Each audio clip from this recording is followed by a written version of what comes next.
Okay, let's take a look at the finished product. Some of this is still wet, so obviously it's got a little ways to go, but as you can see, looks like $1,000,000. That's why you call Under Pressure Power Wash LLC. There's a lot of people copying my name, but if you don't talk to me directly, don't forget it. There's a lot of people can't do high quality work, so they end up calling me. And the person that gave me this job, we're not talking about him.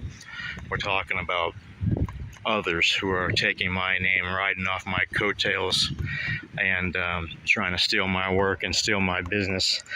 Your day's coming, because I have a lawsuit ongoing right now against Google, and a lot of other people might be attached to it. So if you think it's hee hee ha ha, you got a big thing coming, a big wake-up call. But anybody can do their own high quality work. You don't have to steal from me. Anyway, before Christmas, get you